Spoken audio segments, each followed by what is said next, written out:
Close your eyes. The past is about to speak. When you think of ancient Rome, you might imagine noble senators in brilliant white togas, their voices echoing through grand marble forums as they debate the fate of the world. You see sprawling villas with serene, sun-dappled courtyards, where philosophers contemplate the nature of virtue. But for the vast majority of people living under Roman rule, life was not a series of elegant statues and profound speeches. It was a noisy, chaotic, and often desperate scramble for survival in a city that simmered like a pot left too long on the fire. For most, the home was a cramped, dark room in a teetering tenement block that smelled of smoke, dampness, and the collected humanity of 100 other families. Honestly, given the lack of plumbing, privacy, and personal space, you probably wouldn't last a day. As our story begins tonight, I'd love to know where you're listening from and what time it is for you. Drop a comment and let me know. It's always a pleasure to see how far these sleepy stories travel. Let the past sing you to sleep. Now dim the lights, maybe turn on a fan for that soft background hum, and let's ease into tonight's journey together. The first thing you are aware of is not light, but sound. It's a low, rhythmic scraping from the floor above you, the sound of a neighbor dragging a wooden stool across the packed earth floor. It's a familiar sound, the one that tells you morning is here, or at least, the version of morning that exists in the perpetual twilight of this building. Your eyes open to a darkness that is only slightly less absolute than the one you were just sleeping in. There are no windows in your small room, no cheerful shafts of dawn to greet you. There is only a single, high opening near the ceiling that vents into a central air shaft, a grimy tunnel that carries smells and sounds far better than it carries light. From it, you can already smell the smoke from someone's breakfast fire, a scent laced with the sharper, more acrid smell of burning charcoal. You are lying on a straw-stuffed mattress laid directly on the floor. The straw has been there for a long time, and it has compressed into a lumpy, unforgiving mat that seems to find every bone in your back. The wool blanket covering you is coarse and heavy, smelling faintly of lanolin, damp, and sleep. You push it aside and sit up, the cool air of the room raising small bumps on your skin. You can feel the grit on the floor beneath your bare feet, a fine layer of dust and city grime that is impossible to ever fully sweep away. You live on the third floor of what a landlord might generously call an apartment building. To everyone else, it's just a block, a teetering structure of cheap timber frame construction and crumbling brick, packed with families living cheek by jowl. Historians still argue about just how high these buildings could get, with some accounts claiming they reached 6 or even 7 stories, defying both gravity and common sense. Yours, thankfully, is a more modest 4. The sounds of the building waking up are a symphony of close quarters living. Below you, a baby begins to cry, a thin, insistent wail that seems to pass right through the floorboards. From across the narrow, dark hallway, you hear the muffled sounds of an argument, two low, angry voices rising and falling in a familiar cadence. There is no real privacy here. Every cough, every argument, every moment of intimacy or despair is a semi-public event, shared with the dozen other families on your floor.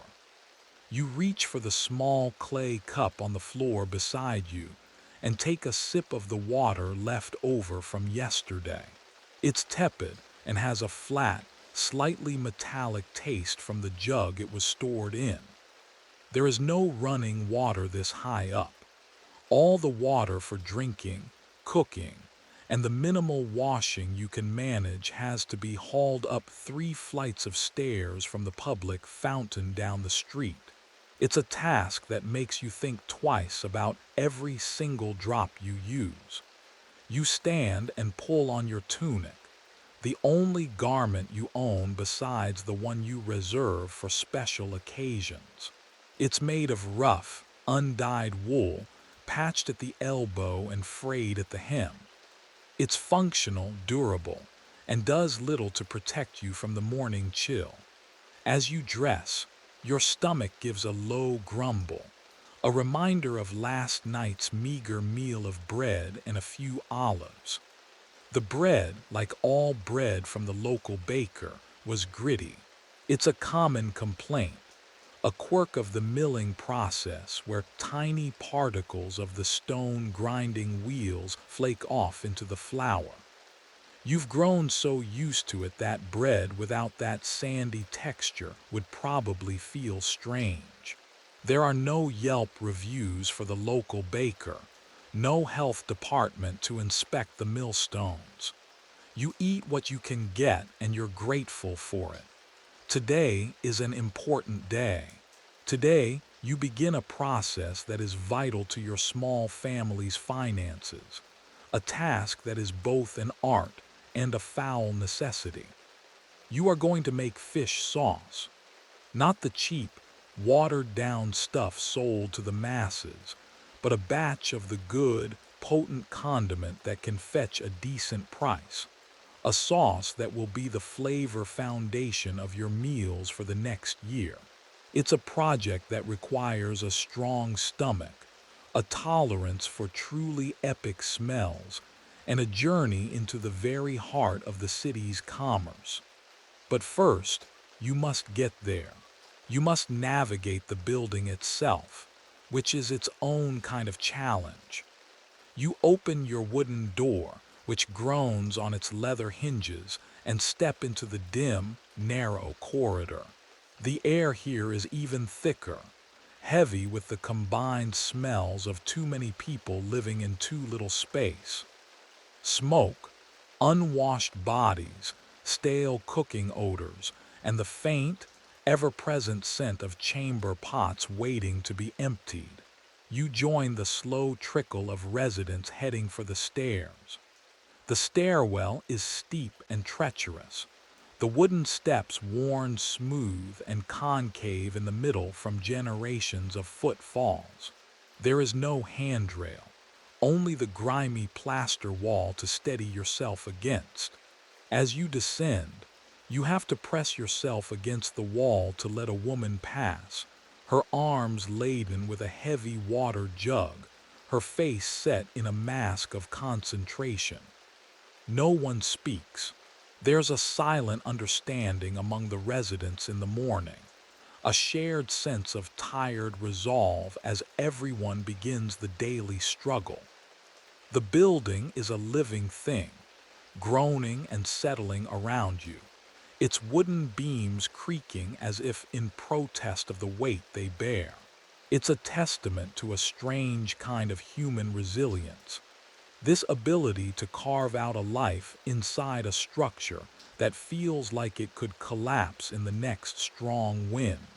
And yet it stands, as it has for decades, a vertical neighborhood humming with the quiet, determined energy of survival.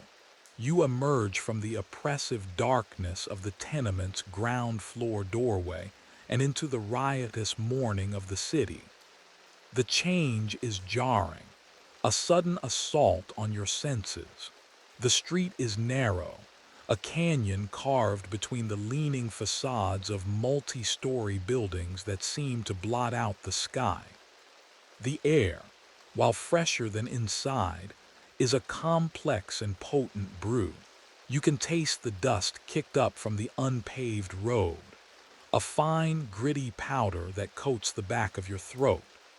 This is mixed with the sharp smell of donkey dung, the savory aroma of bread from a nearby bakery, and the pungent, cloying sweetness of refuse piled in a corner, waiting for the collectors who may or may not come today. There is no organized garbage collection system as you might know it. Waste management is a haphazard affair, a combination of private contractors who service the wealthy and the public, indifferent to everyone else. The street is already a torrent of humanity. People surge in both directions, a river of bodies navigating a channel cluttered with obstacles. You have to watch your every step.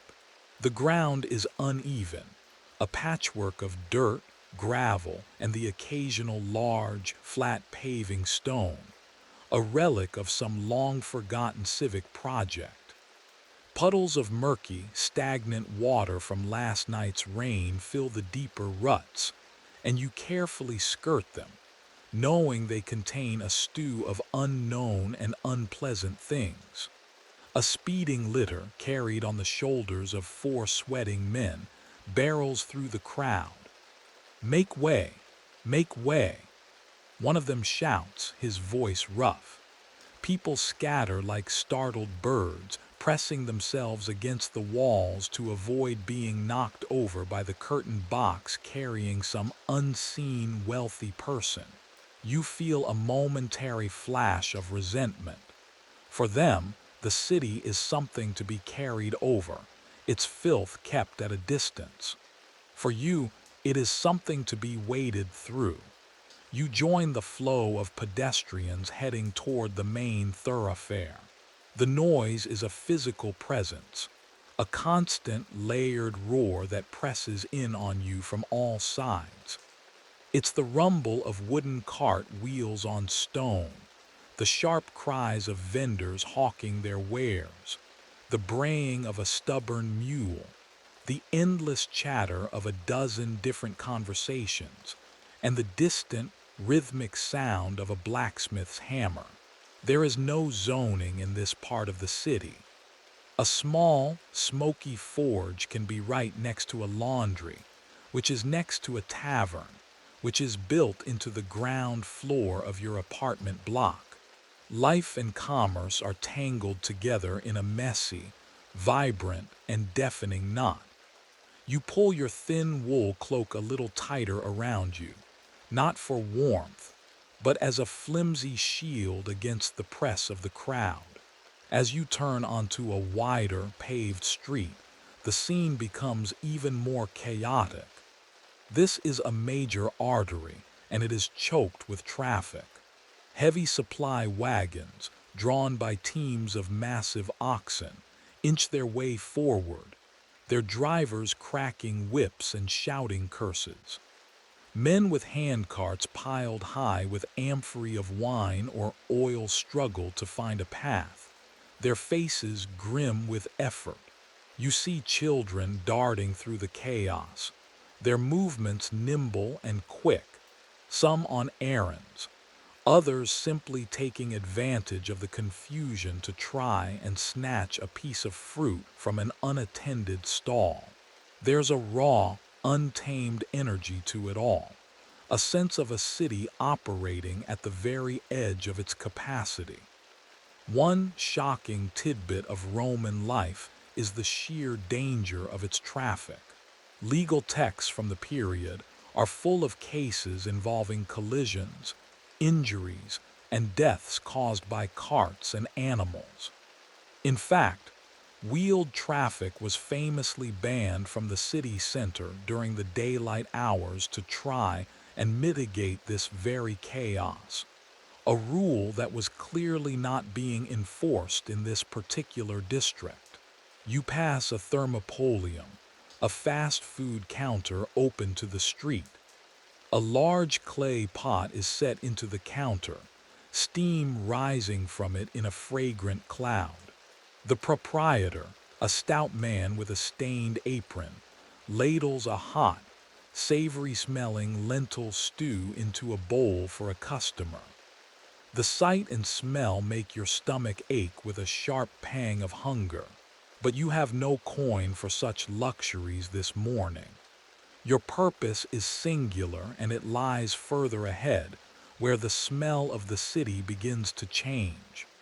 You keep walking, your senses on high alert. You watch the ground for filth. You listen for the warning shouts of cart drivers. And you keep a hand protectively over the small, nearly empty purse tied to your belt. Even in the light of day, opportunistic thieves are a constant threat. The further you walk toward the port, the more the air begins to take on a new character. The familiar city smells of smoke and sewage begin to mingle with a sharper, saltier tang. It's the scent of the sea, but it's not the clean, bracing smell you might imagine from a day at a modern beach. This is the smell of a working harbor: damp rope, wet wood, drying nets, and underlying it all, the unmistakable, pervasive aroma of fish. It's a smell that clings to the buildings and seems to seep into the very stones of the street. To many, it's an unpleasant odor, the perfume of hard labor and decay. But to you today, it is the smell of opportunity. It means you are getting close. You see sailors with weathered, sun-darkened skin, fishermen mending their nets on the side of the road, and merchants in foreign-looking clothes haggling loudly with local agents. The human landscape is shifting, becoming more transient and industrious. This is where the empire connects to the wider world, where goods arrive and depart on the rhythm of the tides.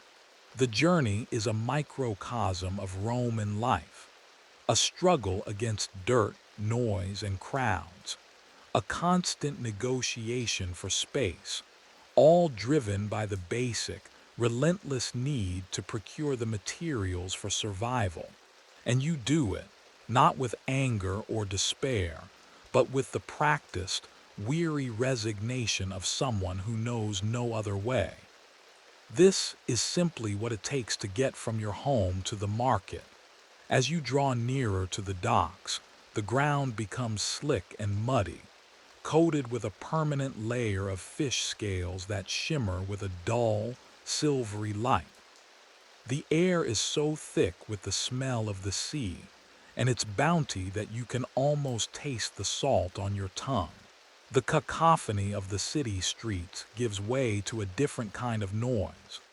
The screech of gulls circling overhead, the rhythmic creak of wooden ships straining against their moorings, and the boisterous shouts of fishermen and market vendors. You have arrived at the fish market, the beating, bloody heart of the city's coastal commerce. It's not a tidy, organized building, but a sprawling, open-air chaos of stalls and tables set up right on the waterfront.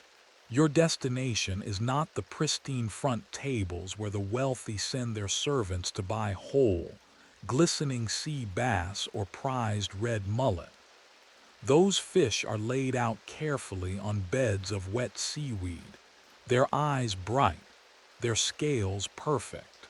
They are destined for elegant dinner parties, to be baked with herbs and drizzled with the finest olive oil. Your business lies at the back of the market, in a corner where the ground is perpetually stained a dark, rusty red, and the smell becomes almost overwhelmingly intense. This is where the butchers and filleters do their work, and where the byproducts of their craft are sold for pennies or, in some cases, simply given away to those willing to haul them off.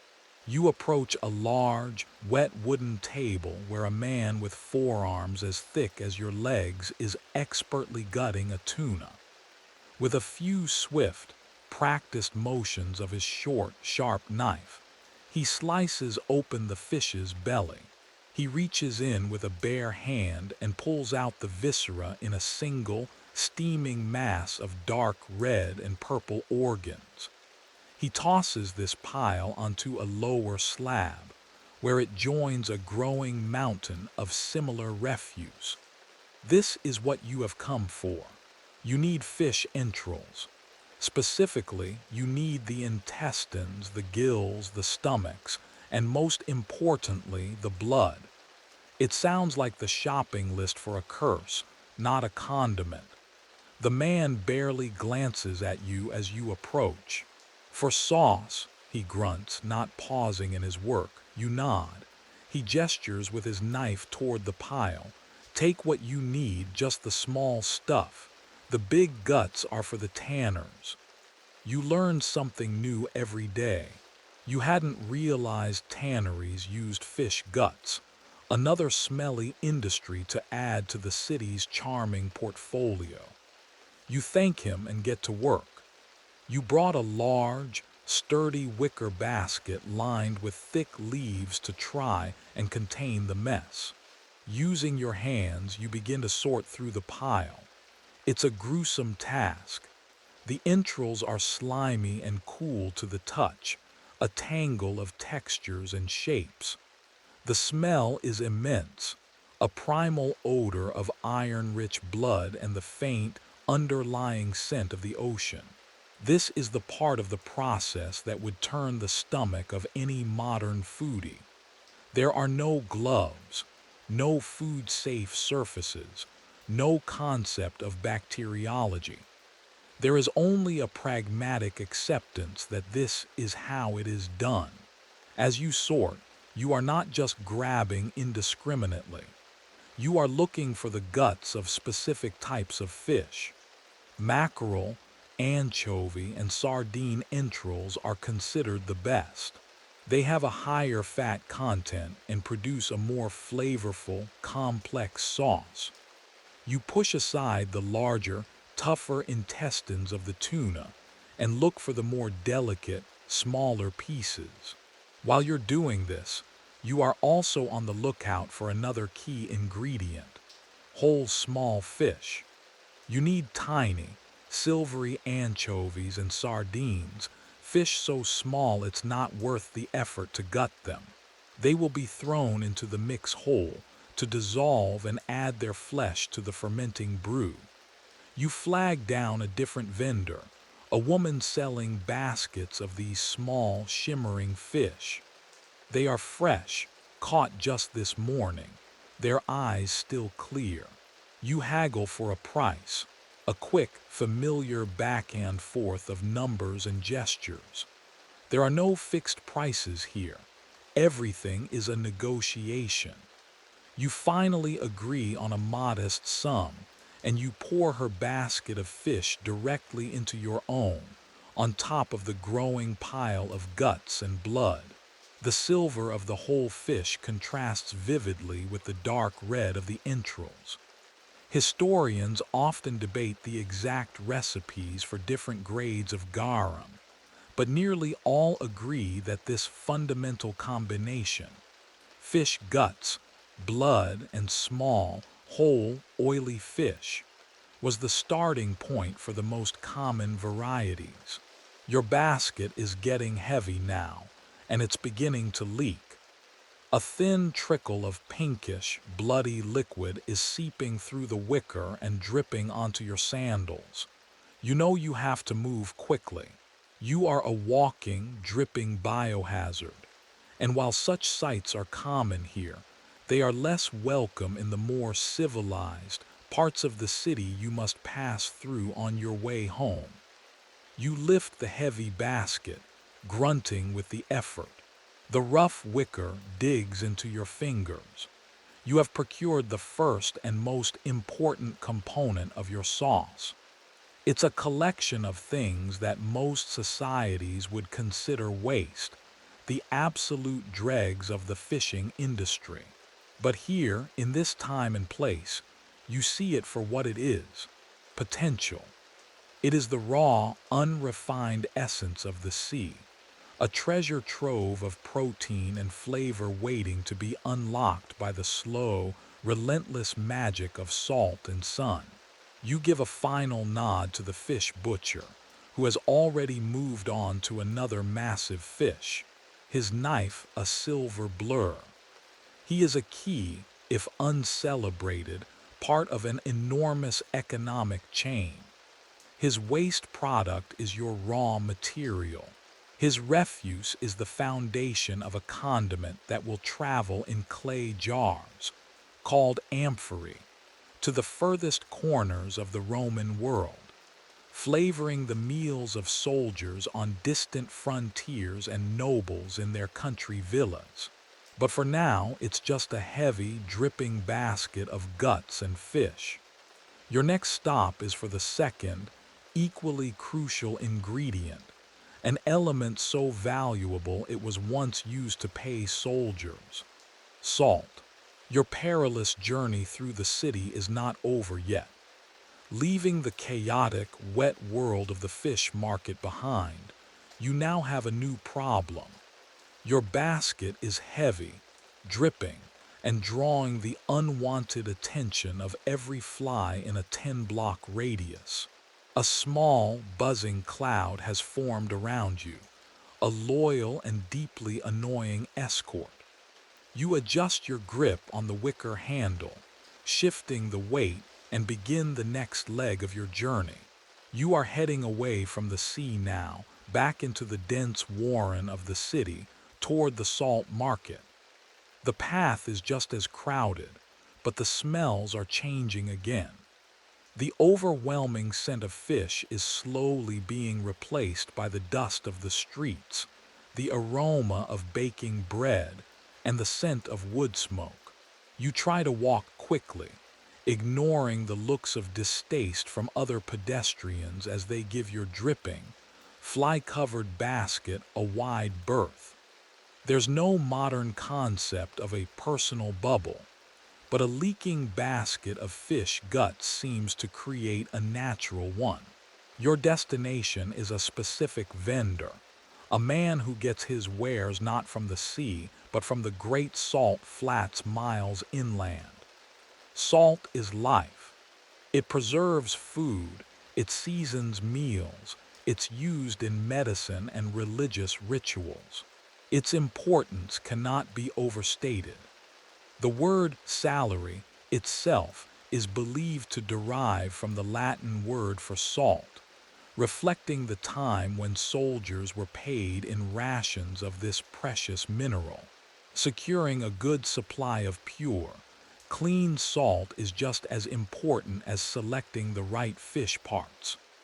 Bad salt, full of dirt and other impurities, can ruin the entire batch of sauce, wasting months of work and a significant investment. The salt vendor's stall is not like the others. It's drier and cleaner. Instead of piles of produce or slabs of meat, he has large, coarse sacks and carefully stacked blocks of a grayish-white mineral. The air here has a dry, clean, almost sterile smell to it. The vendor is an old man, his skin weathered and wrinkled like a dried apple. He sits on a low stool, watching the world go by with an air of calm patience. His product doesn't spoil. He can afford to wait. "Looking for sauce salt?" he asks as you approach, his eyes crinkling at the corners. It's clear your basket announces your intentions better than any words could. You nod, setting the heavy basket down for a moment to give your arms a rest. "The usual?" he asks. You confirm, and he gestures to a large, open sack filled with coarse, gravelly crystals of salt. This is not the fine, white, iodized powder of a modern kitchen. This is rock salt, mined from the earth, and it's full of other minerals that give it a grayish tint and a more complex, potent flavor. The price of salt is high. It represents a significant portion of the cost of making your fish sauce. You untie the small purse from your belt and carefully count out the worn bronze and copper coins. The The transaction is slow and deliberate. Every coin is inspected. There's a constant worry about counterfeit or shaved coins, a primitive form of currency debasement where people would shave off a tiny sliver of precious metal from the edge of a coin before passing it on. This is one of those relatable pain points of history. The fear of being shortchanged is timeless. Once the payment is settled, the vendor takes a sturdy scoop and begins to measure out your salt. You need a lot of it. The ratio is crucial. Recipes varied, but a common one called for 2 parts fish to 1 part salt by weight. This massive quantity of salt is what prevents the fish from simply rotting into a toxic mess. It draws the water out of the fish cells through osmosis and creates an environment where the beneficial, salt-tolerant microbes can thrive, while the dangerous, spoilage-causing bacteria are killed off. It's a form of chemical warfare on a microscopic level, a trick of preservation discovered centuries ago and perfected through trial and error. He pours the salt not into a bag, but directly into your basket, right on top of the guts and whole fish. The white and gray crystals cascade over the dark red and silver, a dusty, abrasive blanket. The effect is immediate. You can see the salt begin to draw moisture out of the fish, a process that will accelerate dramatically under the heat of the sun. The basket, already heavy, now feels like it's filled with rocks. You thank the old man, and with a deep breath and a grunt of effort, you lift your cargo. The journey home will be even more of a struggle. As you retrace your steps through the city, the basket feels twice as heavy. Your arms ache, and the muscles in your back are screaming in protest. You have to stop every few hundred feet to rest, setting the basket down and shaking the feeling back into your numb fingers. People in the street now give you even stranger looks. Your basket is no longer just dripping with blood. It's now also leaving a small trail of gritty salt. You are a one-person environmental contamination event. This is the unglamorous reality behind so many ancient products. We see the final, sealed amphora in a museum, but we don't see the back-breaking labor, the filth, and the sheer physical exertion required to create its contents. There is no home delivery, no shopping cart, no convenient packaging. There is only the strength of your own body. You finally, mercifully, arrive back at the doorway of your tenement building. The final challenge awaits, hauling this monstrously heavy, smelly, dripping basket up 3 flights of rickety stairs. You take a deep breath, brace yourself, and begin the slow, arduous ascent. Each step is a careful, deliberate movement. You hug the basket close to your body to keep it balanced, ignoring the foul liquid that is now soaking into the front of your tunic. The climb feels endless. The sounds of your neighbors, which were a distant symphony this morning, are now an intimate, close-up portrait of life. You hear a mother singing a lullaby, the clatter of pottery, the low murmur of conversation through a thin wall. By the time you reach your floor, you are drenched in sweat and your arms are trembling with exhaustion. You have the raw materials. You have the fish and the salt. But the work has only just begun.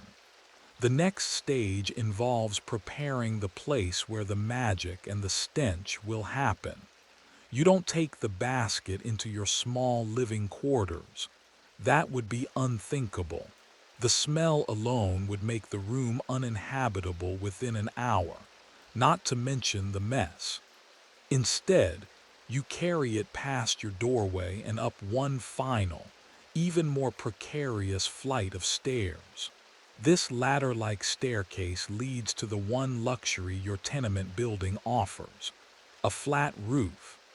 Up here, under the vast, open sky, the world feels different. The roar of the city is muted to a distant, constant hum, and a breeze, smelling of the sea and the sun, offers a welcome respite from the stale air of the floors below. The roof is a communal space, a patchwork of packed earth, cracked tiles, and wooden planks.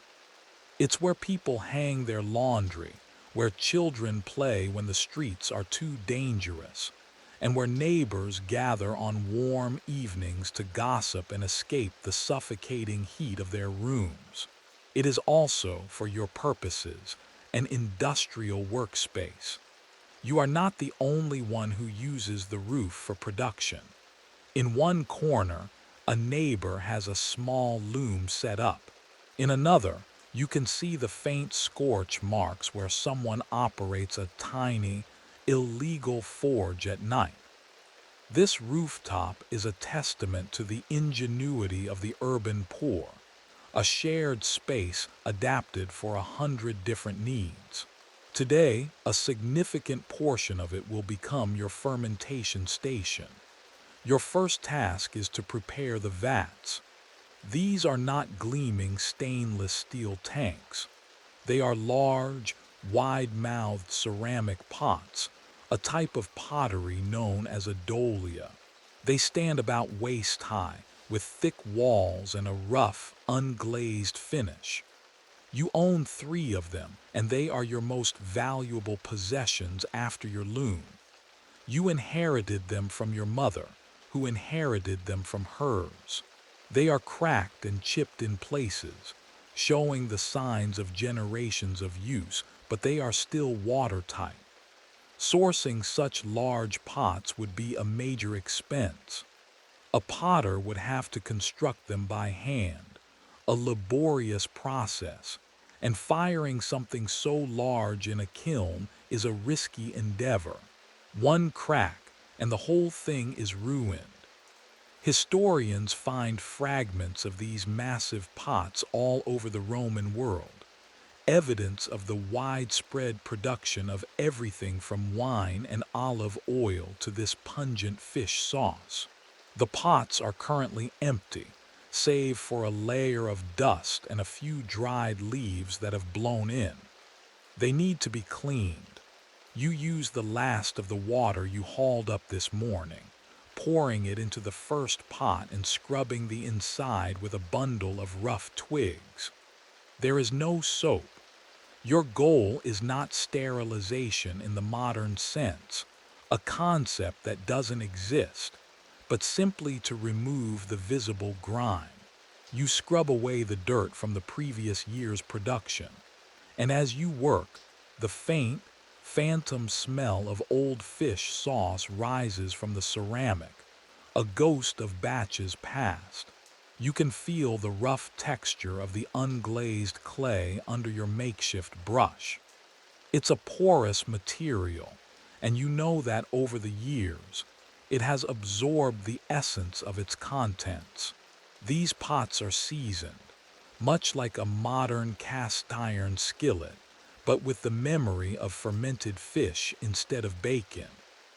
After scrubbing all 3 pots, you tip them over to pour out the dirty water, which runs in a muddy stream across the roof before finding a crack to drip through, likely onto a neighbor's laundry hanging on the floor below. There are no apologies. It's an expected consequence of rooftop living. You then set the pots upright in the sunniest part of the roof, a spot that gets direct, baking sunlight from mid-morning until late afternoon. The sun will dry them quickly and, in the minds of the people of your time, purify them with its heat. Now, you turn your attention back to the basket. The salt has already worked a dramatic transformation. The whole fish are beginning to look desiccated. their skins wrinkled. The entrails have released a surprising amount of bloody, briny liquid, which has pooled at the bottom of the basket, dissolving the salt into a thick, gritty slurry. The flies are still with you, a buzzing, persistent halo. You drag the heavy basket over to your prepared pots. The stage is set. You have the raw ingredients and you have the vessels. The next step is the most crucial and in many ways the most stomach-turning. It's time to combine them, to create the foul, primordial soup that will, over many weeks, transform into one of the most sought-after flavors of the ancient world. You take a moment to look out over the city from your rooftop vantage point. You can see the smoke rising from 1,000 other small fires, and hear the distant rumble of a world that is constantly in motion. Down there, life is a chaotic struggle. Up here, there is a sense of purpose and control. This process, this ancient and odorous craft, is your contribution.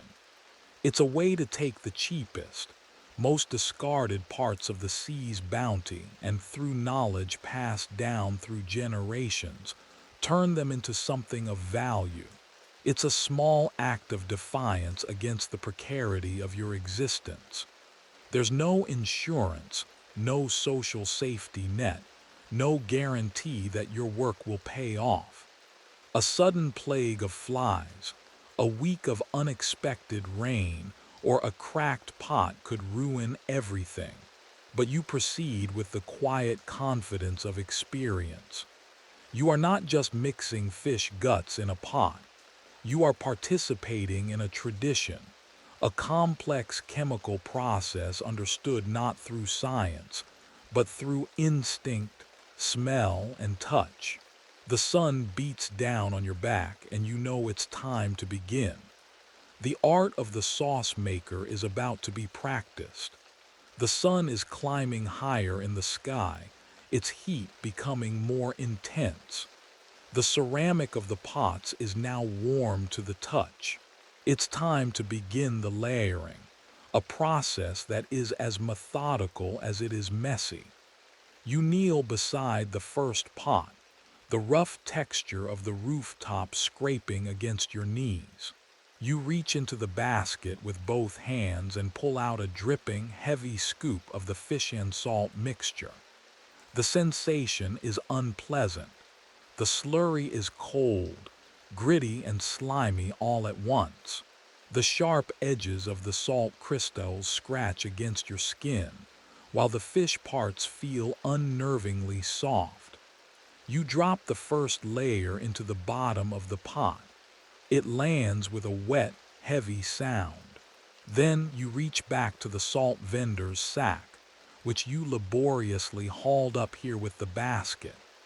You take a scoop of the pure, dry salt and sprinkle it generously over the layer of fish. This is the rhythm of the work. A layer of the fish and guts mixture, then a layer of pure salt back and forth, like making a truly horrifying lasagna. The layers are not thick, perhaps only a few inches each. The goal is to ensure that every part of the fish is in direct contact with a high concentration of salt. Any pockets or gaps could create a space for the wrong kind of decay to begin, leading to rot instead of fermentation. As you work, your hands and arms become coated in a thick, pinkish paste of blood, fish bits, and salt. The smell is immense. It's the raw, metallic scent of blood mixed with the sharp, oceanic funk of the entrails and the clean, mineral smell of the salt. It's a powerful, almost violent aroma that seems to clog your throat and nose. You have to breathe through your mouth, trying not to gag. This is not a job for the faint of heart or the weak of stomach. It's a visceral, hands-on process that blurs the line between cooking and butchery. There's a strange, almost scholarly debate among food historians about the exact consistency of this initial mixture. Was it a watery slurry or a drier, more heavily salted mash? The answer likely depends on the region, the desired quality of the final product, and the personal recipe of the maker. Yours is a moderately wet mix, a family tradition you trust. You continue this layering process, moving from the first pot to the second, and then the third, distributing the contents of your basket evenly among them. The work is physically demanding. You are constantly bending, scooping, and lifting. Your back, already sore from the morning's hauling, begins to protest with a dull, steady ache. The sun is beating down relentlessly, and sweat drips from your brow, stinging your eyes. You pause to wipe your forehead with the back of your arm, leaving a grotesque, sticky smear across your skin. You feel a small, grim satisfaction in the work. Each layer is a step closer to the final product. Each scoop of salt is an investment in preservation, a ward against spoilage. Once all the fish and a significant portion of the salt have been distributed, you add the final touch. You lay a series of flat, heavy stones on top of the mixture in each pot. This is to weigh down the contents, pressing them together and helping to force the liquid out of the fish tissues. It also helps to keep the solids submerged under the brine that will soon form, preventing the top layer from being exposed to the air, which could lead to mold. Now, with the pots filled and weighted, the most passive, and in some ways most difficult, part of the process begins. The weight. You cover the tops of the pots, not with airtight lids but with loose-fitting wooden planks. This is to keep out the rain, birds, and any curious pests, but it still allows for some air circulation. The microbes that will perform the fermentation need oxygen, but too much exposure is a bad thing. It's a delicate balance, learned through generations of trial and error. There's no instruction manual, no cooking blog with 5-star reviews to guide you. There is only the inherited knowledge that says, this is how it is done. You stand up, your knees cracking in protest, and survey your work. 3 large ceramic pots sitting in the sun, filled with a foul-smelling concoction of fish guts and salt. To an outsider, it would look like you were preparing to dispose of hazardous waste. But you see the beginnings of liquid gold. You know that inside those pots, a silent, powerful transformation is about to begin. The salt will draw the water from the fish, creating a super-concentrated brine. In this brine, enzymes from the fish's own digestive tract will begin to break down the proteins and fats, essentially digesting the fish from the inside out. This process, called autolysis, is the key. The fish isn't rotting, it's dissolving into a rich, complex soup of amino acids, the very building blocks of flavor. You clean your hands and arms as best you can with a rag and the last of your water. The smell, however, will linger on your skin for days, a constant, faint reminder of your work. It's the professional perfume of the garum maker. You are tired. Your body aches from the physical labor. But as you look at the 3 pots sitting silently on the rooftop, you feel a sense of accomplishment. The most physically demanding and gory part is over. Now, you must surrender control to the elements, to the sun, the air, and the invisible world of microbes. Your role shifts from one of active labor to one of patient observation. All you can do now is wait and endure the smell. The days that follow settle into a new rhythm, one dictated by the sun and the slow alchemical process happening in the clay pots on your roof. The waiting has begun, and it is an exercise in patience and sensory endurance. This is not a set it and forget it recipe. The mixture needs to be tended to daily. Every morning, after your meager breakfast of that same gritty bread, you make the climb to the roof. Your first task is to stir the vats. You remove the wooden planks and are greeted by a wave of scent that is evolving daily. The initial raw, bloody smell has begun to deepen and transform into something else, something intensely pungent and complexly fishy. It's a smell that announces itself with authority, a funky, powerful aroma that is, to be blunt, breathtakingly awful to the uninitiated. You take a long wooden paddle, a tool used only for this purpose, and you plunge it into the thick, gritty slurry. You stir each pot thoroughly, from the bottom up. The purpose of this is twofold. First, it ensures that the salt remains evenly distributed, preventing any one area from becoming less saline and therefore vulnerable to spoilage.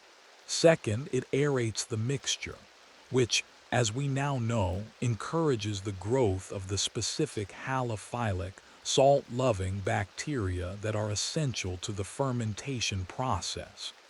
To you, it's not about bacteria. It's about making sure it works right. The feel of the paddle is your guide. At first, the mixture is thick and coarse, full of distinct solids. But as the days turn into weeks, you feel a change. The larger pieces of fish begin to break down, the flesh dissolving, the small bones softening. The slurry becomes smoother, more homogeneous, a thick, brown, soupy mash. The sun is your primary tool. The vats are left in direct, baking sunlight for as long as possible. The heat accelerates the enzymatic process, speeding up the breakdown of the fish proteins. A typical fermentation period in the hot Mediterranean summer would be 2 to 3 months. It is a long, slow cook, powered by the sky.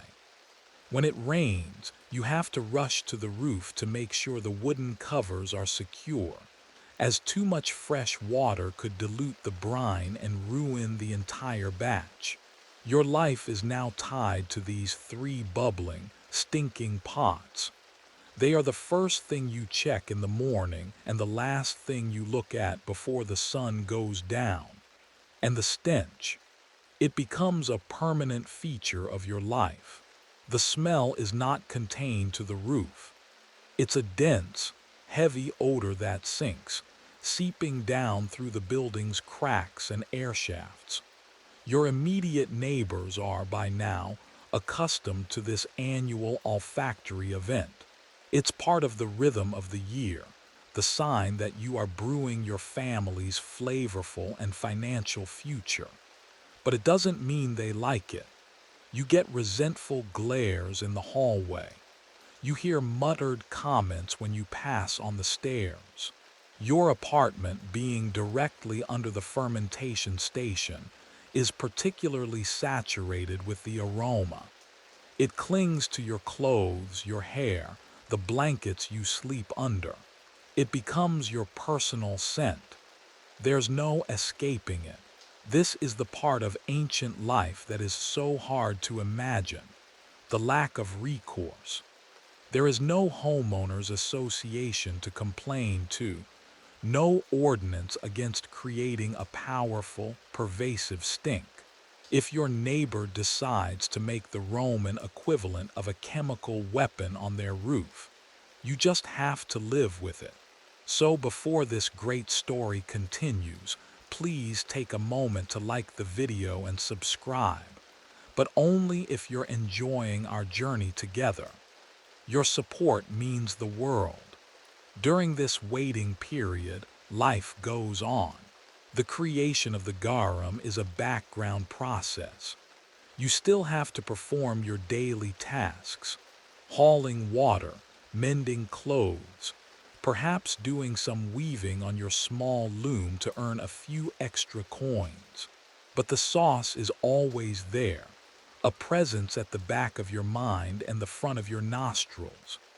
Sometimes you'll see your neighbors on the roof, carefully hanging their laundry as far away from your pots as possible, their noses wrinkled in distaste.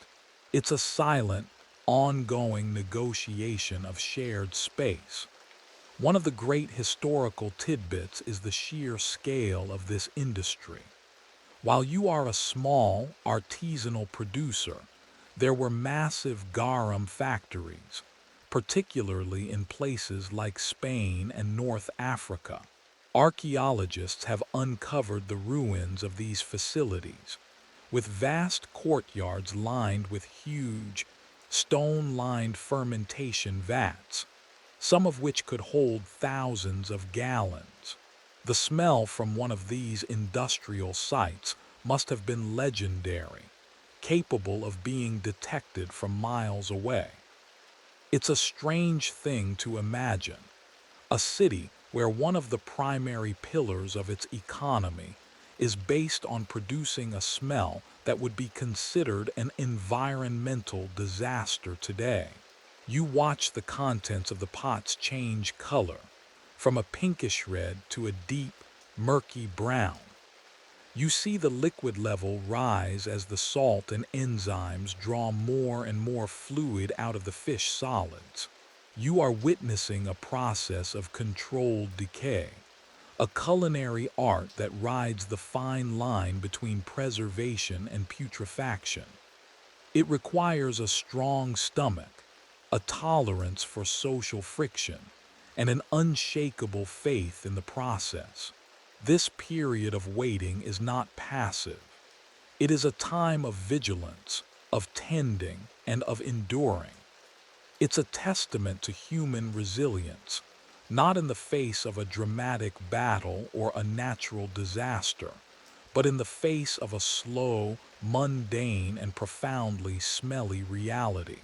You are not just waiting for food. You are waiting for a transformation, for the foul to become the flavorful, for the raw to become the refined. And you do it all under the watchful, unforgiving eye of the sun.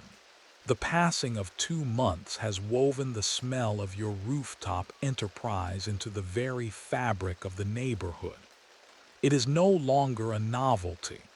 It is a feature of the summer air, as familiar as the heat haze that shimmers over the city's rooftops. This is where the story of your fish sauce broadens, from a personal project into a social phenomenon. You are, in effect, living next to a small, artisanal scent bomb, and so are all of your neighbors. This reality highlights a fundamental difference between the ancient city and the modern one: the complete and utter absence of zoning laws. In your world, there is no designated industrial zone, no residential district, and no commercial area. It is all one chaotic, jumbled-up entity. A blacksmith with his noisy hammer and smoky forge could be your next-door neighbor. A tannery, with its vats of animal hides soaking in urine and other caustic substances, could be just down the street. Your own rooftop operation is a perfect example. While it provides for your family, it imposes a significant sensory burden on everyone within a certain radius. Life in a Roman tenement is a constant, unavoidable immersion in the lives and smells of others. You experience this social friction firsthand. The woman who lives across the hall from you now makes a great show of holding a cloth over her nose whenever she sees you. The family below you has started burning a cheap, acrid incense in their room, a futile attempt to mask the pervasive fishy odor that seeps through their ceiling. You can smell their incense mingling with your fish sauce, creating a new, even more bizarre aroma in the hallway. It's a silent war of smells. There are no direct confrontations. Openly complaining would be a breach of the unspoken code of tenement life. Everyone is struggling. Everyone has their own noisy, messy, or smelly way of getting by. To complain about your neighbor's livelihood would be to invite scrutiny of your own. So, the tensions simmer beneath a surface of weary tolerance. One afternoon, as you are stirring the vats, the man who lives on the floor above you comes onto the roof to collect his drying tunic. He is a stonemason, a large man with hands calloused and permanently gray with dust. He walks over to your station, a place most neighbors actively avoid. He doesn't hold his nose. He looks into one of the pots, his face unreadable. The contents are now a deep brown, bubbling slowly in the heat, the fish solids almost completely dissolved into a thick, uniform sludge. Almost ready, he says, his voice a low rumble. It's not a question. It's a statement from someone who has seen this process his entire life. You nod. Another few weeks, you reply. He grunts, a sound of acknowledgement. My wife's been asking. She says her cooking's not the same without the good stuff. This small interaction is a reminder that while the smell is a nuisance, the product is a necessity. He is not just a disgruntled neighbor. He is also a future customer. His comment is a tacit acknowledgement of your skill and the quality of your product. This is a key aspect of this small-scale urban production. You are not just making sauce for some anonymous market. You are making it for your community. Your reputation is built year after year, batch after batch, on the rooftops and in the kitchens of this single, teeming building. This is microeconomics at its most personal. Academics sometimes speculate about the social dynamics of these tenement buildings. Were they dens of conflict and misery, or were they vibrant, supportive vertical villages? The truth is likely somewhere in between. They were places of immense hardship and friction, but also of interdependence and shared resilience. Your neighbor might hate the smell of your sauce making for 3 months of the year, but he also knows that your high-quality sauce will make his family's bland diet of grains and vegetables palatable for the next 9. This complex web of mutual need and annoyance is what holds the social fabric of the building together. You think about the alternative. The truly massive Garum factories were located outside the city centers for a reason.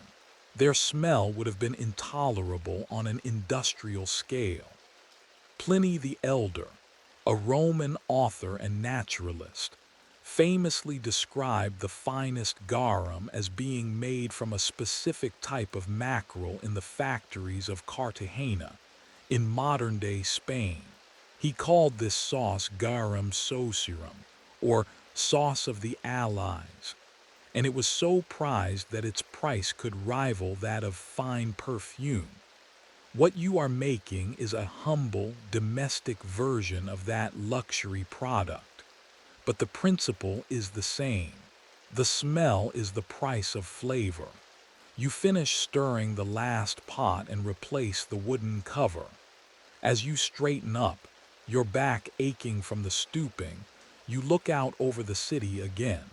You are one of thousands of small-time artisans, each contributing their own unique noise and smell to the great, chaotic symphony of the city. From this rooftop, you can see the evidence of countless other livelihoods. The weaver's laundry, the potter's chimney, the baker's smokestack. Your fish sauce smell is just one note in this complex chord. It is the scent of your family's survival, a potent announcement to the world that, despite the hardship and the squalor, you are enduring. You are not just surviving. You are creating something that others desire, something that brings a spark of savory joy to the daily grind. The smell may be a bomb, but it's a bomb that explodes into flavor. The day you've been waiting for finally arrives. 3 months have passed since you first layered the fish and salt in the vats. The relentless summer sun has done its work. The last few weeks have been a period of watchful waiting, of judging the readiness of the sauce not by a calendar, but by a combination of signs that you know by instinct. The bubbling in the vats has slowed to a near standstill. The color of the mixture has deepened to a rich, dark, reddish brown, the color of old leather. And the smell, while still profoundly powerful, has matured. The raw, rotten fish edge has mellowed, replaced by a complex, savory, and almost nutty aroma. It's still not a scent that one would call pleasant, but it now smells like food. It smells like it's ready. Today is the day you will strain the first liquid, the precious fluid known as liquamen. This is the finest quality product of your labor, the Roman equivalent of extra virgin olive oil. It is the pure, filtered essence of the fermented fish, the most potent and flavorful, and therefore the most valuable. The process requires a delicate touch and specialized equipment. You bring a large, clean basket with a very fine weave to the rooftop, along with another empty, clean amphora, a tall clay jar with a narrow neck, perfect for storing the finished product. You place the finely woven basket over the mouth of the empty amphora. This basket will act as your sieve. The weave is tight enough to trap the solid sludge and any remaining small bones, but loose enough to allow the precious liquid to drip through. There's no cheesecloth, no sterile filters. This basket, painstakingly woven by hand, is the height of filtration technology available to you. Any small bits that get through are just part of the product. With great care, you begin to ladle the fermented mash from the first pot into the basket. It's a slow, painstaking process. You don't dump the whole vat at once. That would overwhelm the filter and make a mess. You pour one ladleful at a time, letting the liquid drain through before adding the next. The first drops begin to fall into the amphora below. They are not a murky brown like the sludge, but a surprisingly clear, amber-colored liquid.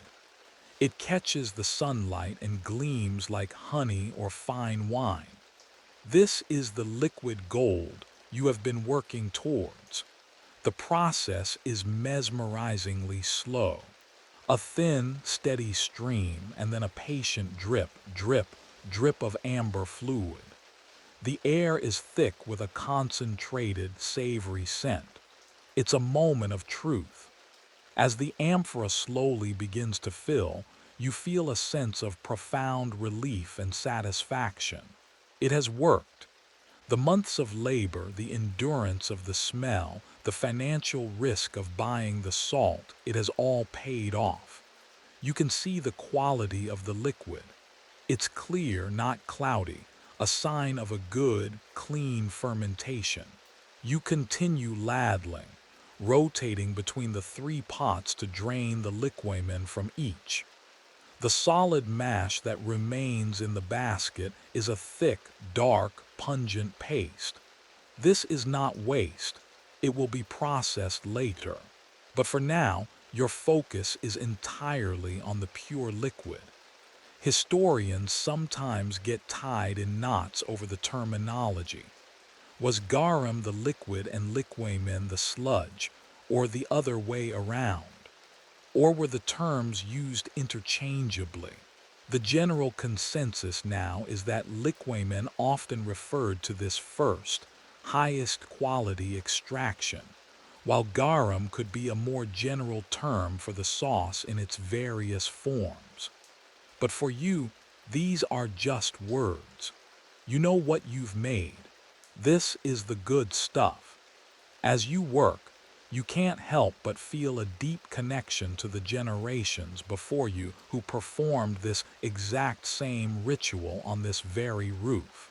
Your mother taught you how to read the signs, how to know when the sauce was ready. She taught you how to ladle it gently, how to avoid stirring up the sediment at the bottom of the vat. This knowledge was her inheritance to you, more valuable than any amount of coin. It is a living tradition, passed down not in books, but through hands-on practice. You are a link in a long chain of flavor makers. It takes the better part of the morning to drain all the liquamen from the vats. By the time you are done, the receiving amphora is nearly full. You have produced several gallons of the finest quality fish sauce. You carefully lift the dripping basket of sludge off the amphora and set it aside. You peer into the neck of the jar, admiring the clear, amber liquid within. This is your profit. This is your security for the coming months. A portion of this will be used in your own kitchen to transform your bland meals into savory delights. But the majority will be sold or bartered. You can sell it to your neighbors, like the stonemason, who appreciate a locally made, high-quality product. You can also take it to a specialized vendor in the market, who will buy it from you and sell it on to wealthier households. This single amphora represents a significant amount of potential income. It's the payoff for 3 months of living inside a bubble of stench. It is the ultimate proof that, with the right knowledge and a lot of hard work, you can transform the most disgusting of raw materials into something refined, desirable, and valuable. The human ingenuity on display is profound. It's a mastery of a natural process, a harnessing of decay itself to create a delicacy. You feel a sense of pride that is deep and well-earned. But the work is not over. The basket full of pungent, leftover sludge still needs to be dealt with. There is more value to be squeezed from this batch yet. With the precious, amber liquamen safely decanted into its amphora, your attention now turns to the thick, wet, pungent sludge left behind in the straining basket. To a modern observer, this dark, fibrous paste would look like industrial waste, something to be disposed of as quickly and carefully as possible. But in your world, nothing is wasted. This leftover mash is a valuable secondary product. It is called a lek, and it is the food of the common people. While the wealthy might savor the clear, potent liquid sauce, it is this humble, salty paste that will provide flavor for the masses. Your task now is to process the elect. You transfer the sludge from the straining basket into a wide, shallow clay basin. The texture is like a thick, gritty oatmeal, composed of the now unrecognizable fish solids, softened bones, and a high concentration of salt. It is still saturated with the savory liquid, but it's too thick to pass through the fine filter.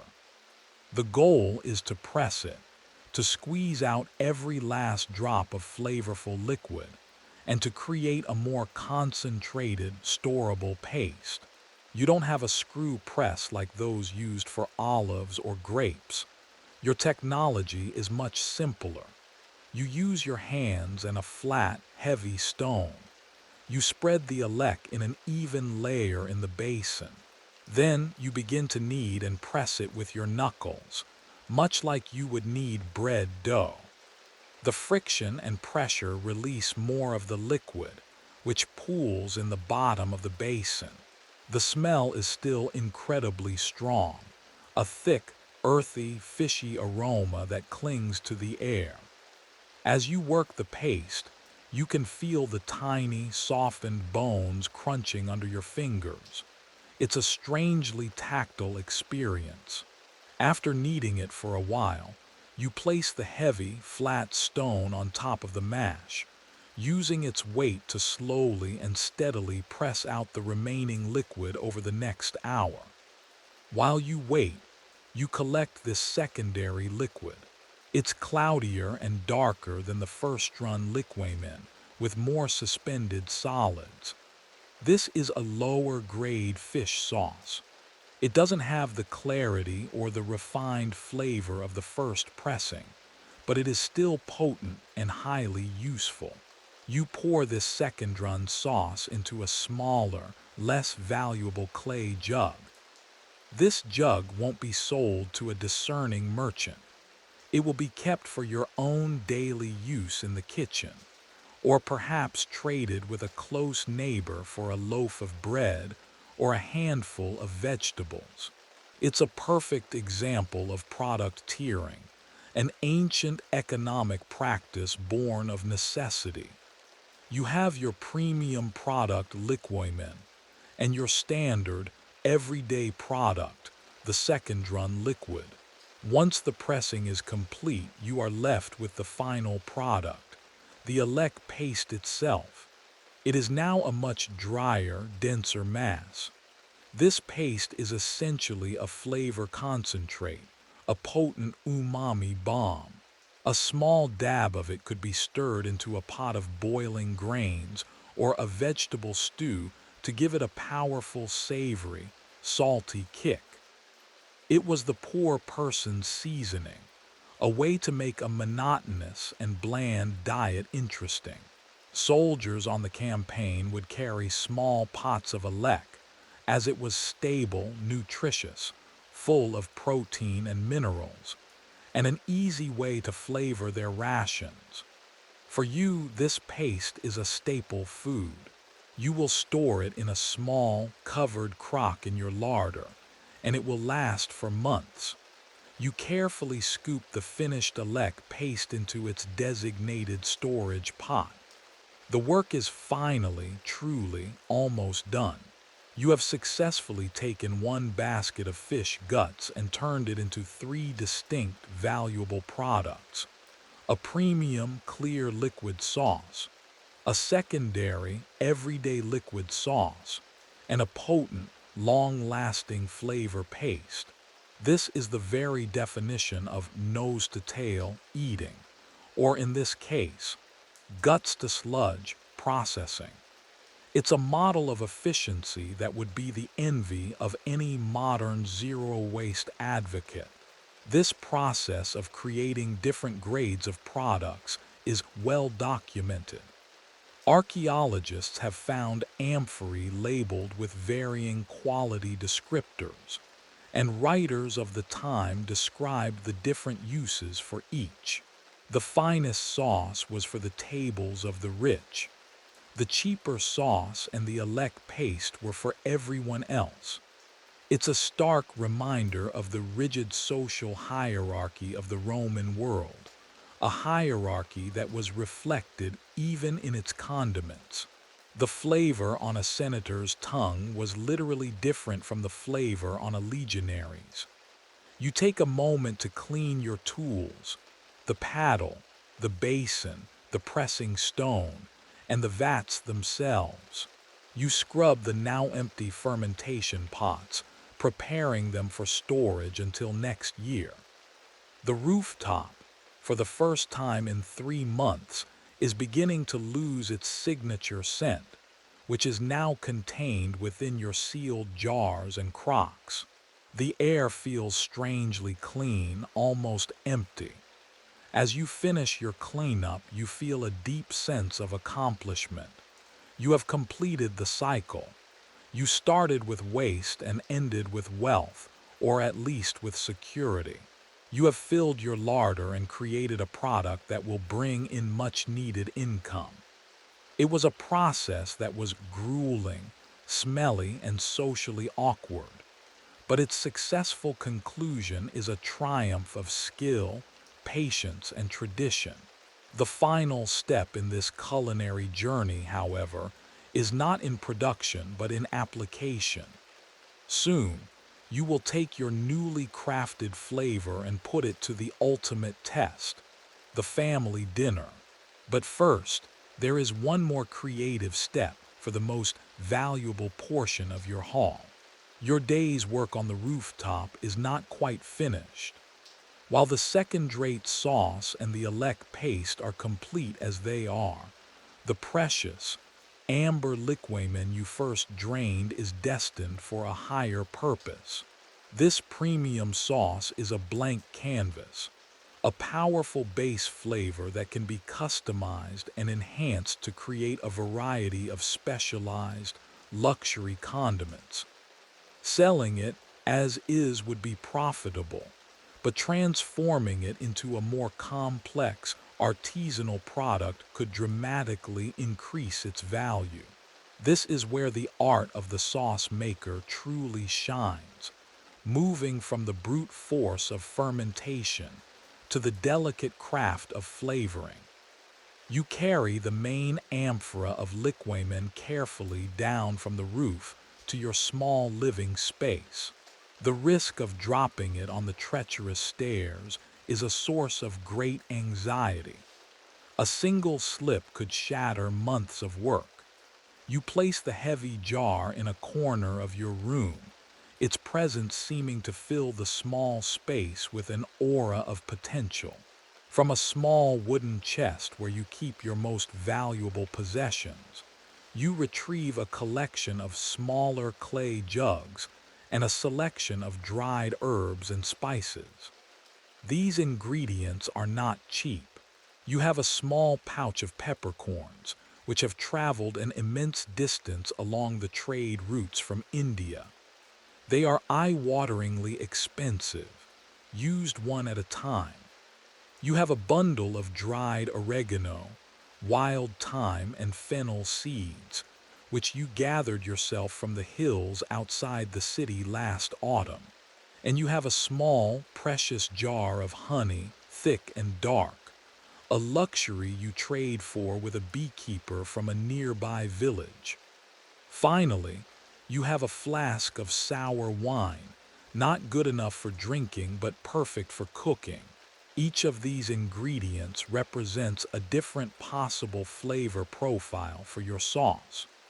This practice of customizing garum is what created the bewildering array of sauces mentioned in ancient Roman texts. A simple garum mixed with wine was called onogarum. Mixed with vinegar, it became oxygarum. Mixed with honey, it was the highly sought-after meligarum. These weren't just random concoctions. They were specific products for specific culinary uses. It's a level of sophistication that counters the simplistic image of Romans just splashing fishy salt water on everything. They were discerning connoisseurs of umami with a complex palate. You decide to divide your precious liquamen into 4 batches. The first, largest portion you will leave plain. This pure, unadulterated sauce is versatile and will be the easiest to sell or trade. You carefully ladle it from the large amphora into a slightly smaller, well-sealed jar. For the second batch, you will make onogarum. You pour a measure of the liquamen into a mixing bowl and slowly stir in the sour wine. The ratio is something you judge by eye and by smell, a recipe passed down through your family. The wine cuts through some of the fishiness of the sauce, adding a layer of acidic brightness. The resulting mixture is a little thinner and has a sharper, more fruity aroma. This sauce would be perfect for deglazing a pan or for dressing cooked vegetables. For the third batch, you will create a spiced version. You take your mortar and pestle, another treasured kitchen tool, and grind a few precious peppercorns with a generous pinch of dried oregano and fennel seeds. The act of grinding releases their essential oils, filling your small room with a beautiful, aromatic cloud of scent that does a valiant job of masking the underlying fishiness. You mix this fragrant powder into another portion of the liquamen. This creates a sauce that is not just salty and savory, but also warm, pungent, and herbaceous. This would be a perfect marinade for a piece of grilled meat or a more robust fish. It is a more complex and chaffy product, one that could fetch a higher price from a discerning buyer. There's a quiet debate among scholars whether these additions were made by the primary producer like you, or by the end user in their own kitchen. The evidence suggests both were common, with large-scale producers making standardized varieties, and small-scale artisans like you creating unique house blends. The final, smallest, and most luxurious batch will be garum. You take the thick, dark honey and gently warm it in a small pot over your charcoal brazier until it becomes liquid and flowing. Then, you slowly drizzle it into the last portion of the liquamen, stirring constantly. The sweet honey and the salty, savory fish sauce create a magical combination, a perfect balance of sweet, salty, and umami. This is the ancient equivalent of a modern sweet and savory glaze. This sauce is a true luxury. It would be used sparingly, perhaps to glaze a roasted fowl or a piece of pork, creating a beautiful caramelized crust. You now have not one but four distinct products, each with its own character and culinary purpose. You have diversified your portfolio. This is a crucial survival strategy. If a potential buyer doesn't like the plain sauce, perhaps they will be tempted by the spiced version. It's a small-scale business plan, executed on the floor of your one-room apartment. You carefully pour each of your newly crafted sauces into its own small, labeled jug. The labels aren't paper. You simply scratch a symbol into the wet clay of a small tag before it dries. A simple W for the wine version, an H for the honey, a small cross for the spiced one. It's a simple, effective inventory system. As you seal the last jug, you feel a deep sense of pride. You have not just fermented fish guts. You have practiced a complex and nuanced culinary art. You have transformed a basic commodity into a range of artisanal goods. This process highlights the human need not just to eat, but to eat well. Not just to survive, but to find pleasure and variety in food. Even in the most challenging of circumstances, living in a crowded, unsanitary city, the drive to create delicious, complex flavors is a powerful and enduring part of the human spirit. Your larder is now full, your products are ready, and the final stage of this journey is about to begin, sealing them for their journey into the world. With your various sauces now crafted and resting in their respective jugs, the final stage of production begins, preparing them for storage and transport. This is not as simple as screwing on a lid. The technology of the time demands a more involved and permanent sealing process to ensure the product remains preserved and doesn't spoil or leak during its journey. Whether that journey is to the market down the street or to a distant port across the sea. The vessel of choice for this is the amphora, the iconic clay jar that was the shipping container of the ancient world. You have already filled the main amphora with pure, unadulterated liquamen. Now you must seal it. The neck of the amphora is narrow and designed for just this purpose. You first need a stopper. You have a collection of terracotta discs, essentially flat, round pieces of fired clay made specifically for this purpose.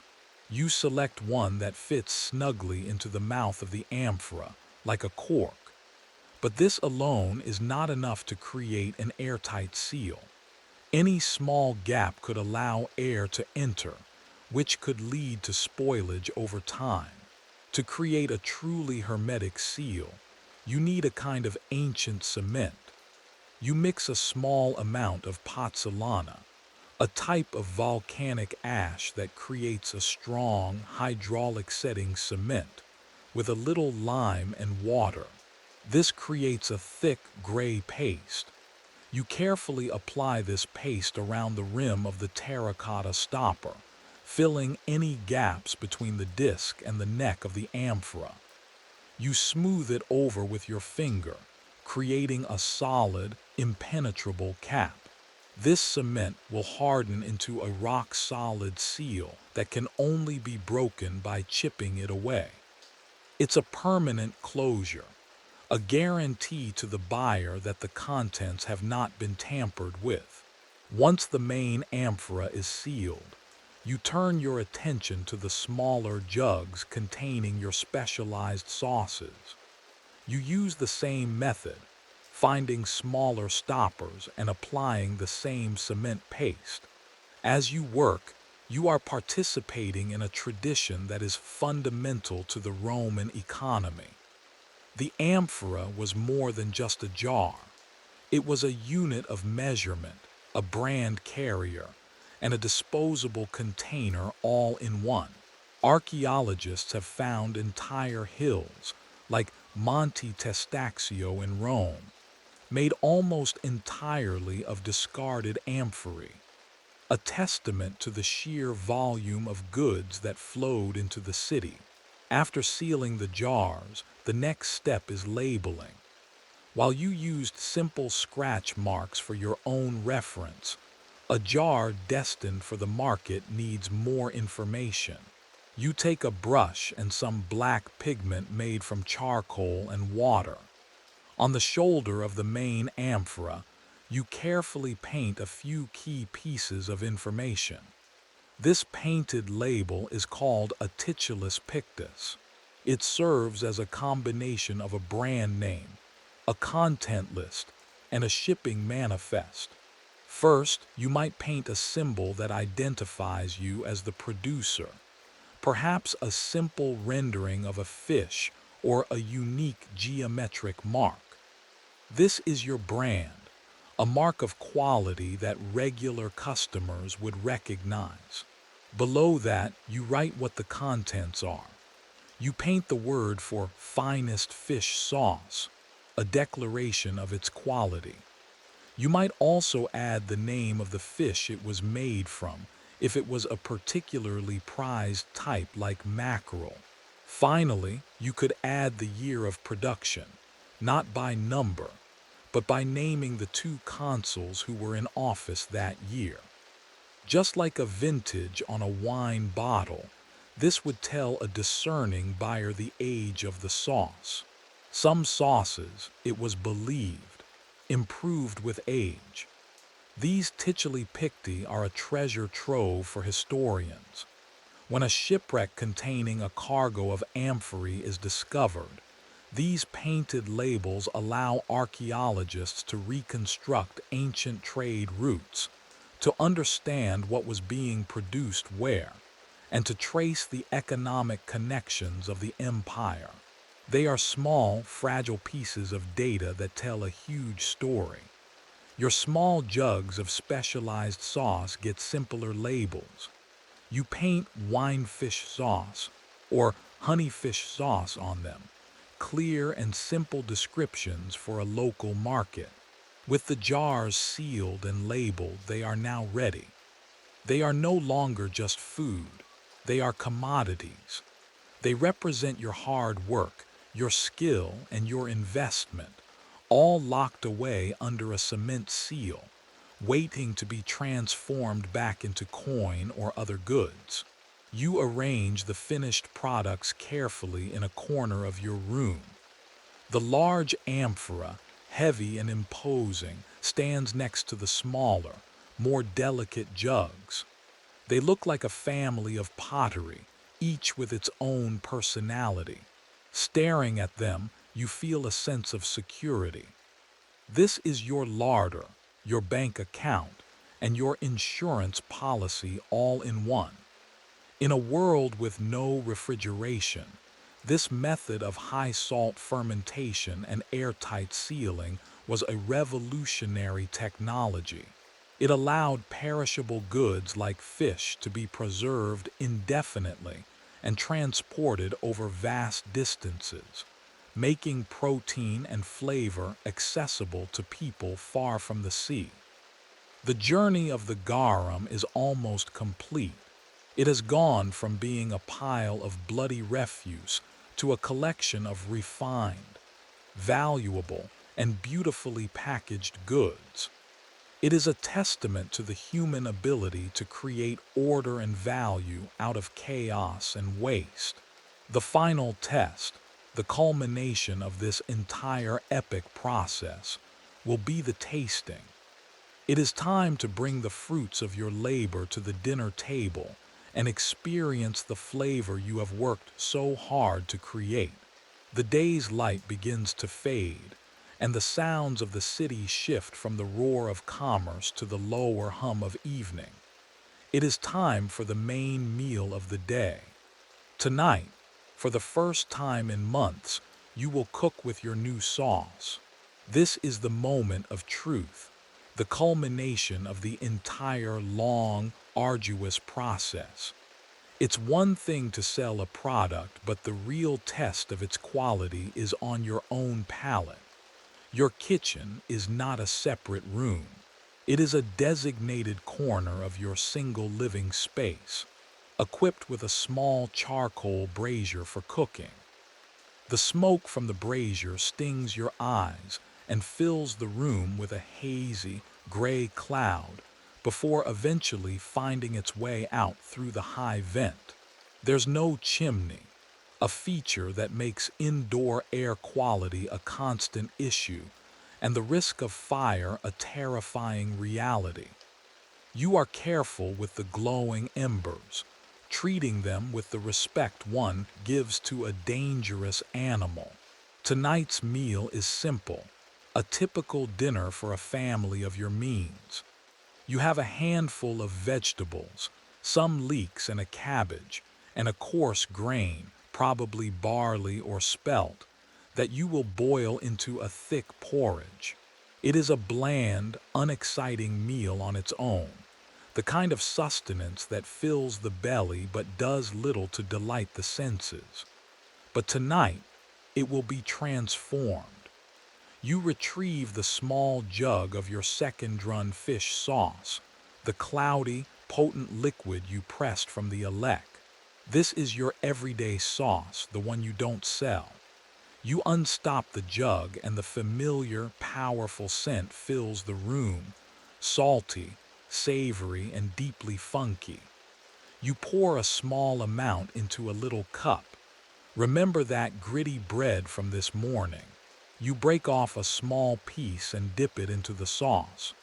This is the first taste. You bring the bread to your mouth and chew thoughtfully. The effect is instantaneous and powerful. A jolt of pure, concentrated savoriness floods your senses. It is intensely salty, of course, but beneath the salt is a deep, mighty, complex flavor. The taste of the ocean, concentrated and transformed. It's the magic of umami, that fifth taste that the people of your time didn't have a word for but understood intimately. It is good, it is very good. A smile touches your lips. All the work, the smell, the aching back, it was all worth it. You feel a quiet surge of pride in your craft. Now to cook the meal. You chop the leeks and cabbage and set them to stew in a small amount of water in a clay pot over the brazier. While they soften, you boil the grains in another pot. Once the vegetables are tender and the grain is cooked into a thick porridge, you combine them. The result is a pale, unappetizing-looking mush. This is where the transformation happens. You take a spoonful of your fish sauce and stir it into the pot. You don't need much. The sauce is incredibly potent. You stir it through, and the pale mush darkens slightly.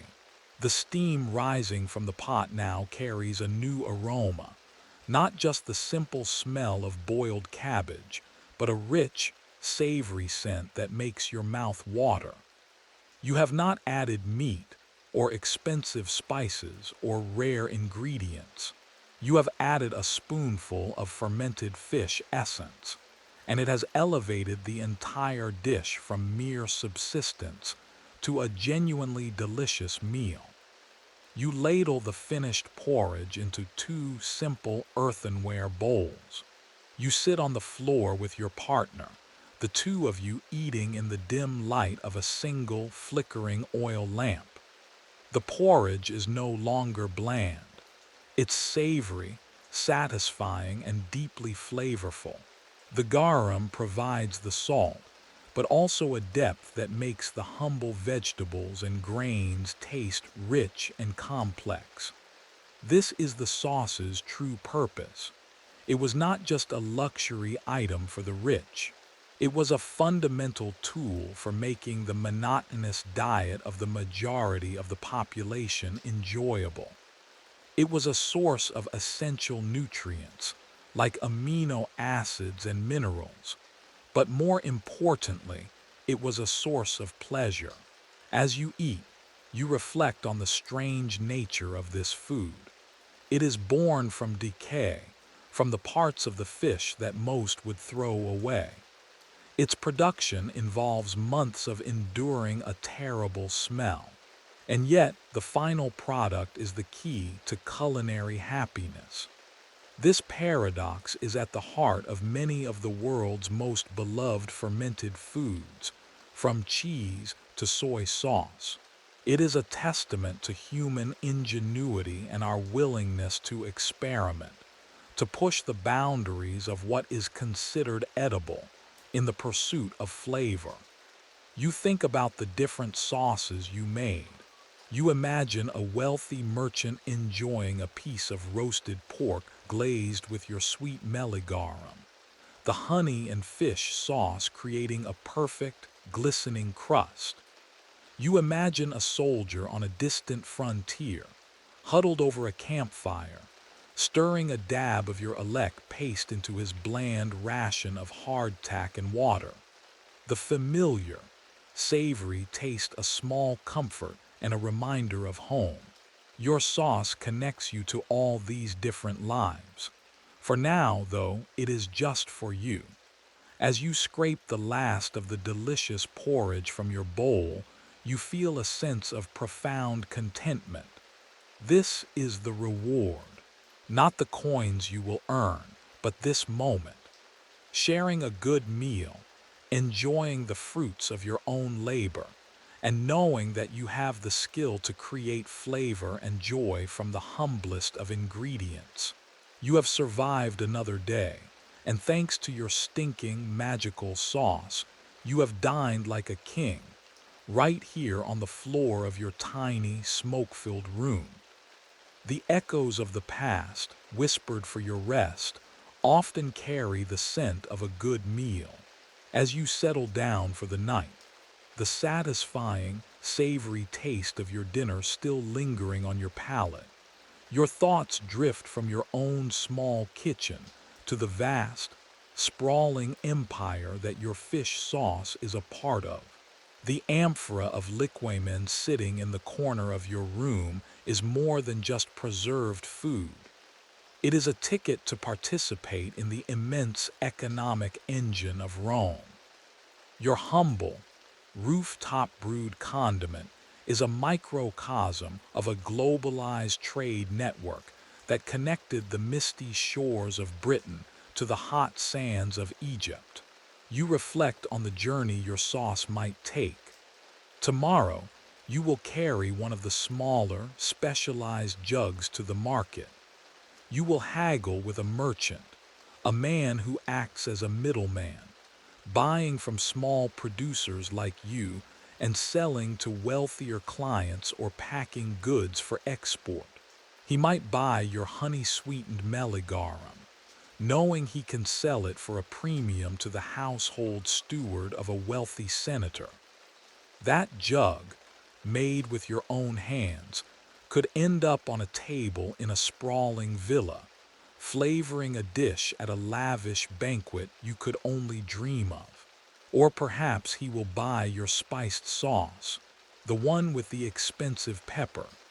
He might consolidate it with other goods into a larger shipment. That jug could be loaded onto a cart, trundled down to the docks you walked through just months ago, and carefully stacked in the hold of a merchant ship. That ship, with its single square sail, would then ply the coastal routes of the Mediterranean, a sea the Romans called Mare Nostrum, our sea. It was their highway, a vast network for moving goods, armies, and ideas. The risks of this sea travel were immense. Storms were a constant threat, and piracy was a persistent danger, even with the Roman navy patrolling the waters. There was no radar, no weather forecasting, no GPS. Captains navigated by sight, hugging the coastline, or by the stars when they dared to cross open water. A shocking number of these ships never reached their destination. Today, the floor of the Mediterranean Sea is a vast underwater museum, littered with the shipwrecks of the ancient world. And one of the most common artifacts found in these wrecks are amphorae, thousands of them, still sealed, their contents preserved in the cold, dark deep. Marine archaeologists who discover these wrecks can learn an incredible amount from the cargo. By analyzing the clay of the amphorae, they can determine where they were made, perhaps a pottery workshop in Spain or North Africa. By reading the titulus pictus, the painted label you so carefully applied, they can know what was inside, who produced it, and even when it was shipped. These silent witnesses at the bottom of the sea tell a vivid story of the empire's smelliest and one of its most vital commodities. They are a physical record of the Roman appetite for this pungent, savory flavor. The fortunes built on this trade were staggering. Entire coastal towns owed their prosperity to the fishing and garum industries. The men who owned the large-scale factories, the fleets of fishing boats, and the merchant ships were the billionaires of their day. They took the risk, and when it paid off, the rewards were enormous. Their names and brands have been found stamped on amphorae thousands of miles from where they were produced. Your own small operation is just one tiny ripple in this massive economic ocean. But it wasn't just a luxury trade for the rich. The cheaper sauce, and especially the elect paste, was a staple food that was distributed to the army and even sometimes included in the annona, the public grain dole that fed the masses of Rome. This ensured that even the poorest citizens and the soldiers on the frontiers had access to a reliable source of protein, and just as importantly, flavor. It was a tool of statecraft, a way to keep the population and the army fed and content. It's hard to imagine a modern government stockpiling and distributing a condiment, but in the Roman world, garum was that important. As you lie on your lumpy straw mattress, the sounds of the tenement settling down for the night around you, you feel a sense of connection to this vast, complex world. Your hands, still faintly smelling of salt and fish, have produced an item that is woven into the very fabric of the empire, from the emperor's table to the legionary's ration pack. The sauce is a symbol of the Roman world, a mix of the crude and the refined, a product of intense labor, a driver of global commerce, and a unifier of a diverse and sprawling civilization through a single shared taste. It's a humbling and powerful thought. You are not just a poor woman in a crowded city. You are a producer, a craftswoman, a vital participant in the greatest economic and cultural force the world has ever known. And with that thought, you drift off to sleep, lulled by the distant, rhythmic hum of the city and the satisfying knowledge of a job well done. Where history meets slumber, even the strangest tales can bring you rest. Years pass. The seasons turn, and with each summer you repeat the familiar, odorous ritual on your rooftop. The vats are filled, the sun does its work, and the sauces are strained and sold. Your skill grows with each batch. Your reputation in the neighborhood solidifies. Your children learn the craft from you, just as you learned it from your mother, their small hands helping to layer the salt and stir the vats, their noses slowly acclimating to the family's signature scent. The cycle of life is intertwined with the cycle of fermentation. But just as your life will one day end, so too will the age of this pungent sauce. The forces that brought garum to every corner of the known world would eventually conspire to bring about its decline. As you drift now in this space between story and sleep, let your mind travel forward in time, beyond your own life, to witness the slow fading of a flavor. The Roman Empire, which seemed so eternal, so impossibly vast and powerful, began to fray at the edges. The reasons are complex, a topic historians still debate endlessly. Economic instability, political turmoil, overexpansion, and pressure from migrating peoples on its borders all played a part. The intricate web of trade that carried your amphory across the sea began to unravel. One of the most significant factors in the decline of garum was something simple and brutally effective: taxation. As the empire struggled for funds, taxes on essential goods like salt became increasingly heavy. Salt, as you know, is the single most important ingredient in making garum safely. As the price of salt skyrocketed, the cost of producing fish sauce became prohibitive for small-time artisans and even for larger factories. A process that was once an efficient use of waste products became a costly luxury. Furthermore, the breakdown of Roman naval authority made the seas more dangerous. The piracy that had been suppressed by the mighty Roman fleet returned, making long-distance sea trade a far riskier venture. A merchant might be less willing to finance a shipment of sauce from Spain to Rome if there was a high chance it would be stolen. The safe, interconnected world of Mare Nostrum was fragmenting into a series of more localized and more dangerous seas. The arteries of the empire were hardening. As the Western Roman Empire eventually collapsed in the 5th century, the large-scale industrial production of garum largely ceased. The massive factories in Spain and North Africa fell into ruin. The sophisticated trade networks vanished. The world became smaller, more local. People still made fish sauce, of course.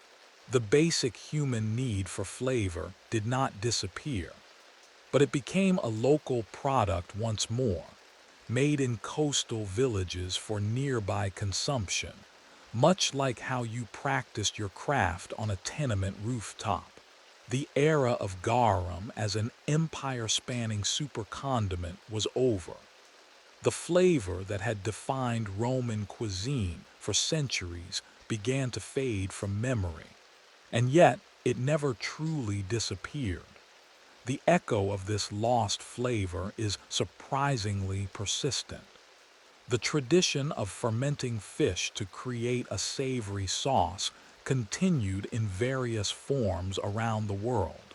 In Southeast Asia, fish sauce, known by names like N letter 1B0, letter 1EDBC, M letter 1EAFM in Vietnam, or Nam Pla in Thailand, is a cornerstone of the cuisine.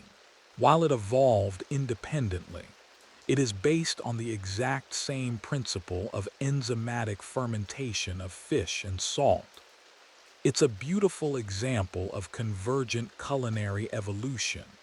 Two different cultures, thousands of miles and thousands of years apart, arriving at the same delicious, pungent solution to the problem of flavor.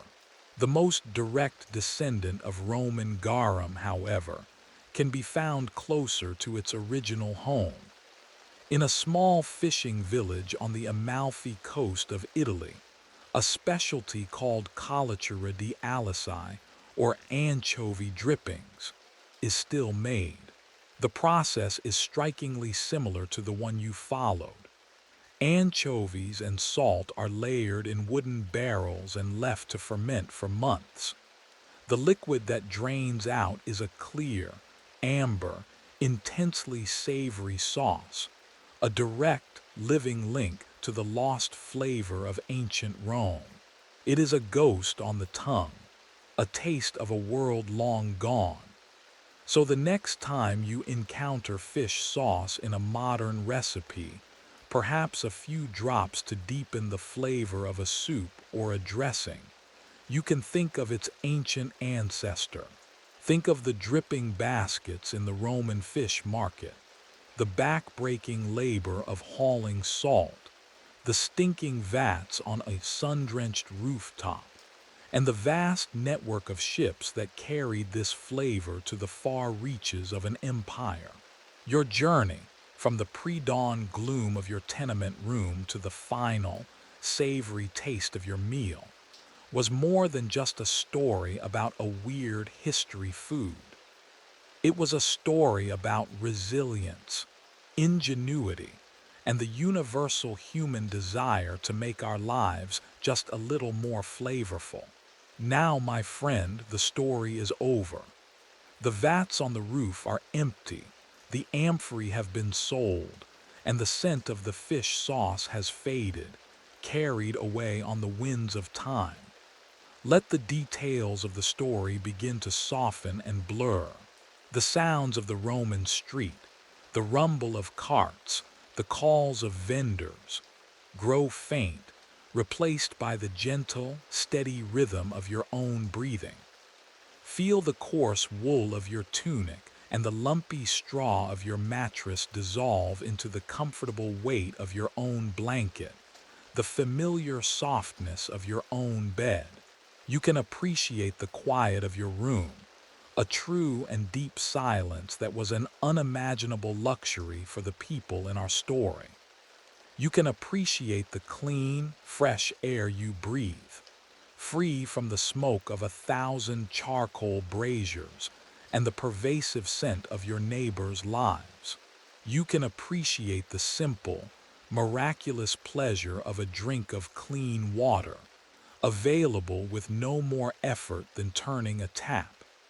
Our journey into the past is not just about exploring a different world.